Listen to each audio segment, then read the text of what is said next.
April 2020, and New York City is the epicenter of the pandemic. A woman who doesn't speak English arrives at the emergency room of a Brooklyn hospital. Medical staff don't realize for days she has COVID-19 symptoms and spend precious time on the phone trying to find a Hungarian interpreter. She dies the next night. In the US, those who don't speak English have worse health outcomes for routine procedures. Language barriers were worse during the pandemic in New York City because of overwhelmed medical staff and lack of visitation by family members as interpreters.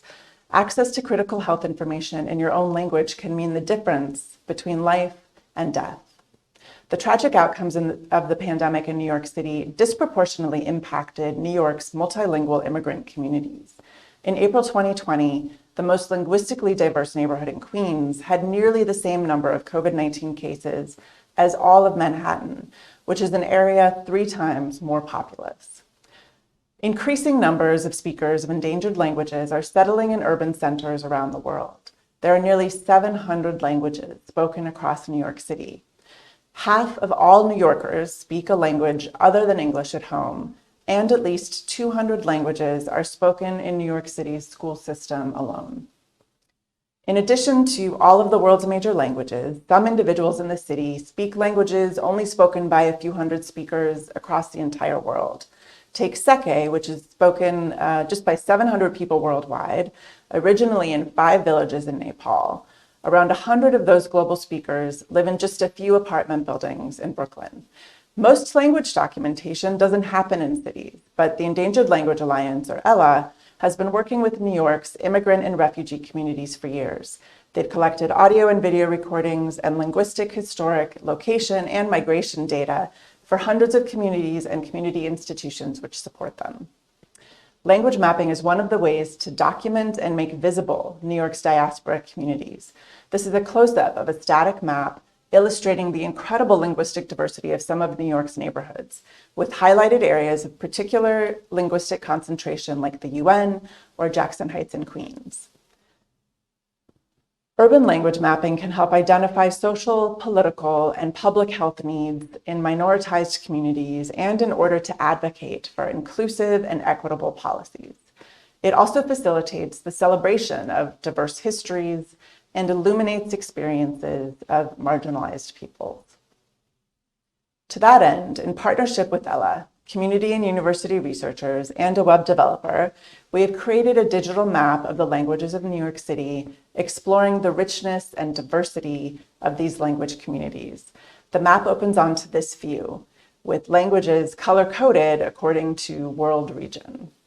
Users can search for specific language communities, and the map zooms to the location of that particular language and opens a window with a description of the community. Using this language as an example, we're able to see the endonym of the language itself, that the community is located in Prospect Heights, and that it's spoken in Southeast Asia, Myanmar, and Bangladesh. You can also label languages by their endonyms and search for languages according to a number of different categories, such as language families, languages spoken in countries, neighborhoods, towns, or macro communities, which are just larger cultural, geographic, or religious communities with which speakers associate in New York City.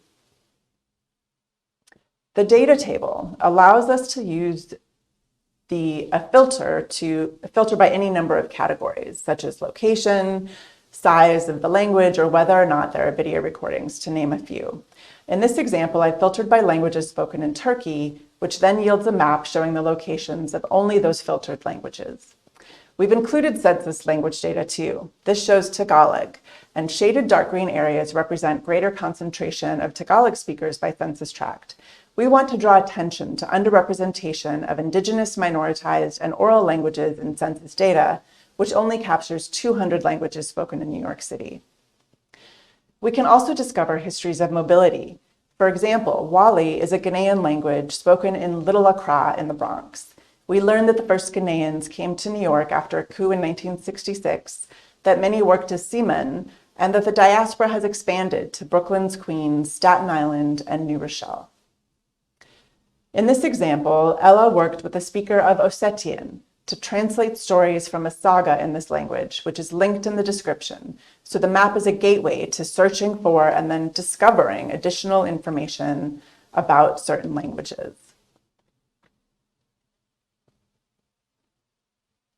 You can also view languages according to their size, represented by number of speakers.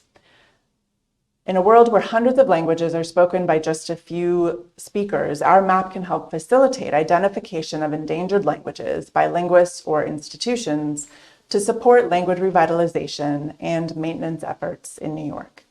Languages can also be mapped by status, divided into different categories that tell us how a language is used. Coptic, for instance, the language of the pharaohs, hasn't been spoken daily for centuries, but lives on as a liturgical language among Egyptian Christian congregants of the Coptic Orthodox Church. We return to Elmhurst, the hospital most overwhelmed by COVID patients last April in Queens, one of the most linguistically diverse areas of New York.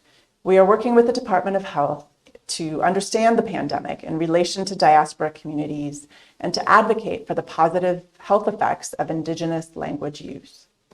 Himalayan and Latin American Indigenous New Yorkers recorded audio diaries about their experiences related to COVID-19 as community members, as health workers, and as immigrants. These audio recordings are discoverable from the map and provide important documentation of the experiences of New Yorkers at the epicenter of the pandemic. Our partnership has identified the role of maps for making sense of linguistic diversity and marginalization so that resources can be better mobilized to address and mitigate entrenched inequality.